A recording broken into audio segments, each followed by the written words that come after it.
Bismillahirrahmanirrahim. Assalamualaikum warahmatullahi wabarakatuh. Siswa dan siswi kelas 9, hari ini kita akan membahas materi PPKN tentang penerapan Pancasila dari masa ke masa. Sebelum kita memulai pembelajaran, seperti biasa kita akan menyanyikan lagu Indonesia Raya, kemudian kita akan berdoa dan menyanyikan lagu Garuda Pancasila.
Bismillahirrahmanirrahim. Rabbi shrahli sadri wa yassirli amri wahlul 'uqdatam min lisani yafqahu qawli.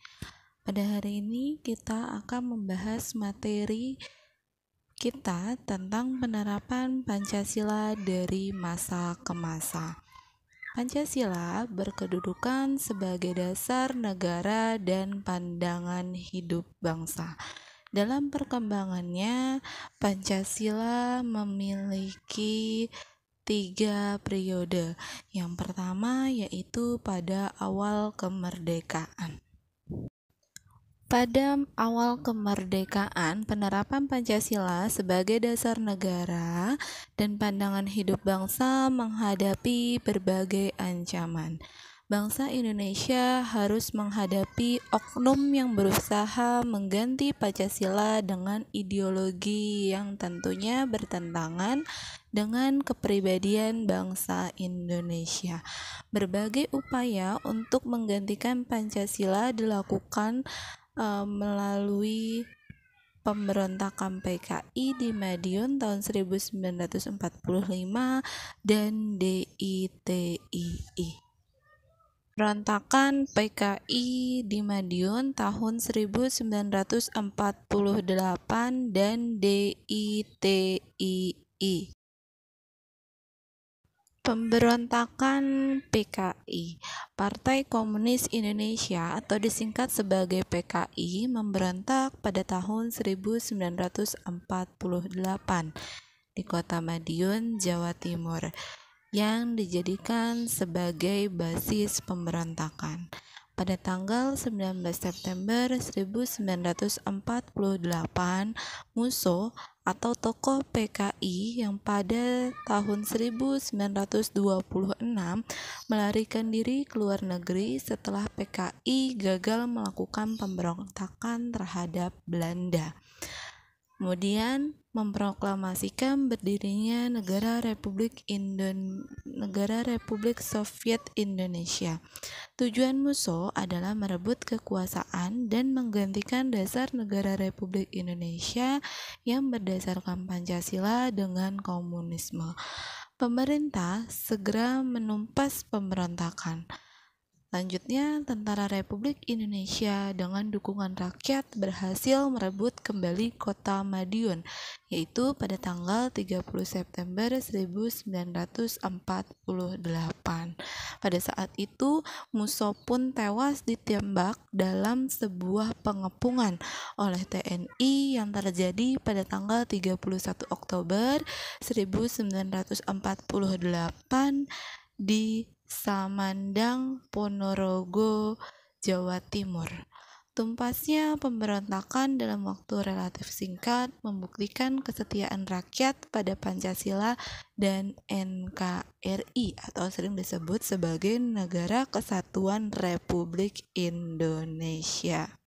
Selanjutnya ada pemberontakan DITII yang terjadi di Jawa Barat dan Jawa Tengah. Darul Islam atau Tentara Islam Indonesia atau yang disingkat sebagai DITII berniat mendirikan negara dengan dasar Islam, yaitu pada tanggal 7 Agustus 1949. Kartosuwiryo memproklamasikan berdirinya Negara Islam Indonesia atau yang disingkat sebagai NII. Kemudian pada waktu itu tentara dan pendukungnya disebut Tentara Islam Indonesia atau NII. Gerakan Darul Islam mempunyai pengaruh di daerah-daerah lain. Setelah Kartosuwiryo memproklamasikan NII di Jawa Barat, di Jawa Tengah, pasukan Amir Fattah menyatakan bergabung dengan DITII di kedua wilayah ini dan segera ditumpas oleh tentara yang didukung rakyat Indonesia. Pada masa Orde Lama yang terjadi pada tahun 1959 sampai 1966 terjadi penyimpangan penafsiran terhadap Pancasila dan konstitusi. Nilai demokrasi dalam Pancasila dimaknai bukan berada pada kekuasaan rakyat, tetapi pada kekuasaan pribadi presiden saat itu. Akibat penafsiran tersebut terjadi banyak penyimpangan.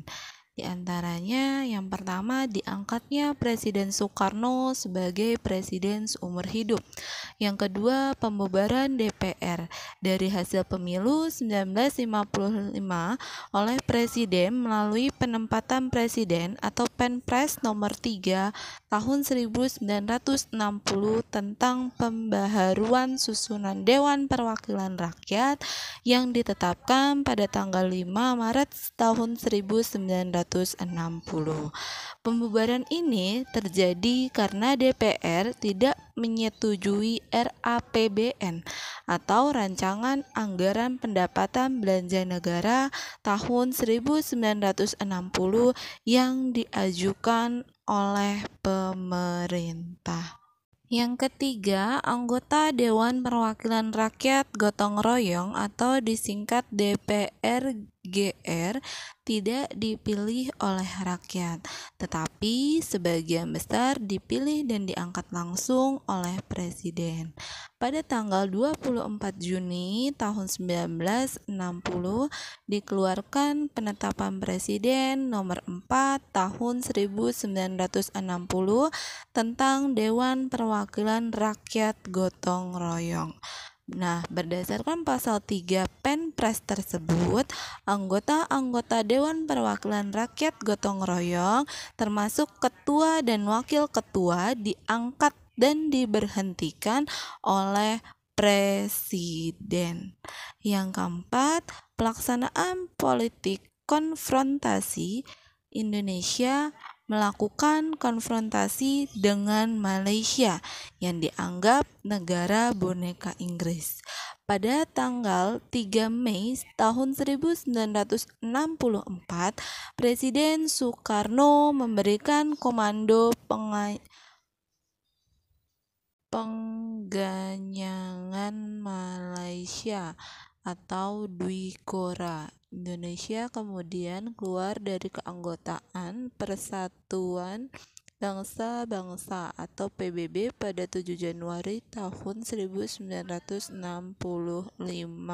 Yang kelima, adanya percobaan penggabungan atau pencampuran nasionalis, agama, dan komunisme atau disingkat Nasakong, tetapi ternyata tidak cocok untuk NKRI atau Negara Kesatuan Republik Indonesia. Yang kedua, pada masa Orde Baru. Masa Orde Baru terjadi pada tahun 1966 hingga tahun 1998 yang disebut sebagai masa Orde Baru.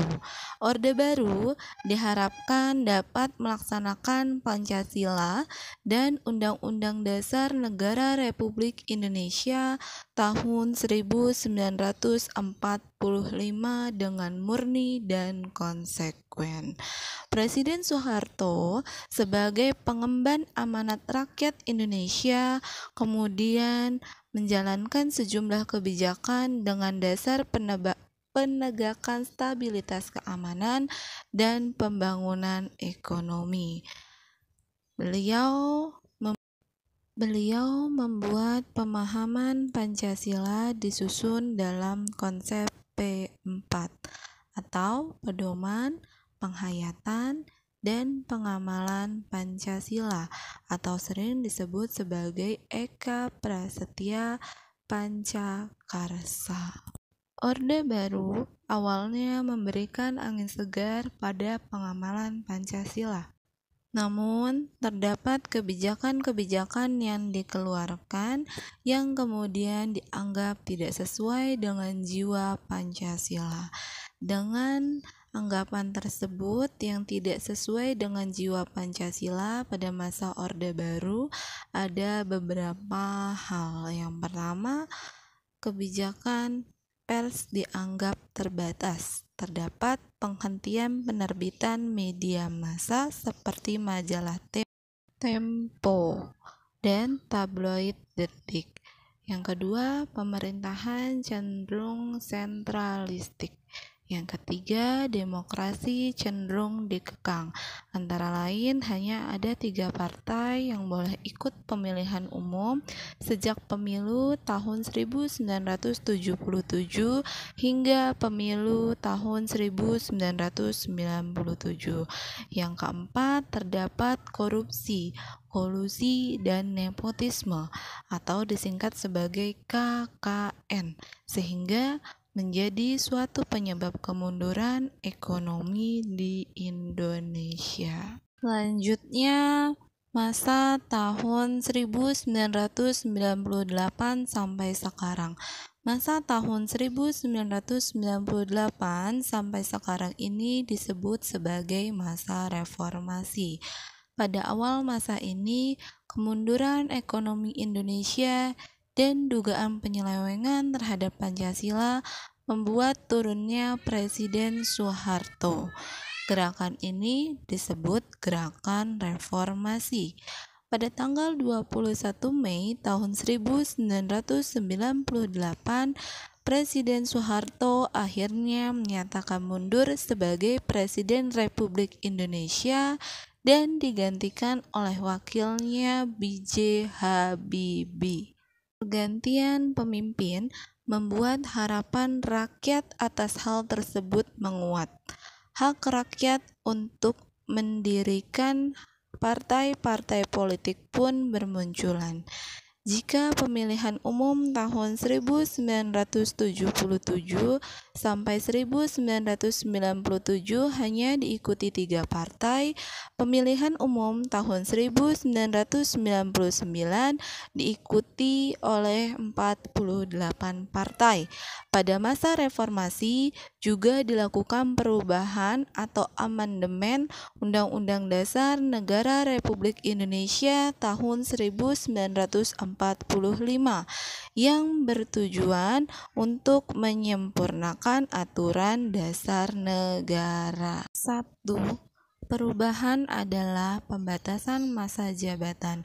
Bila sebelumnya pada pasal 7 Undang-Undang Dasar Negara Republik Indonesia tahun 1945 menyatakan presiden dan wakil presiden memegang jabatan selama 5 tahun dan sesudahnya dapat dipilih kembali. Setelah perubahan tertulis, presiden dan wakil presiden memegang jabatan selama 5 tahun dan sesudahnya dapat dipilih kembali dalam jabatan yang sama, hanya untuk 1 kali masa jabatan.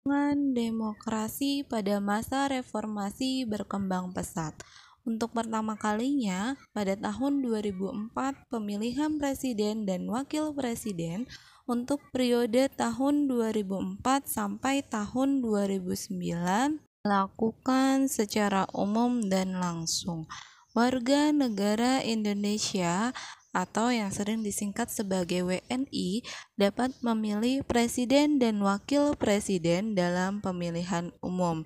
Adapun pemilihan umum tersebut diselenggarakan dalam 2 putaran dan dimenangkan oleh pasangan Susilo Bambang Yudhoyono sebagai Presiden Republik Indonesia dan Muhammad Yusuf Kalla sebagai Wakil Presiden Republik Indonesia. Sekian materi yang dapat saya sampaikan, kurang lebihnya mohon maaf. Wassalamualaikum warahmatullahi wabarakatuh.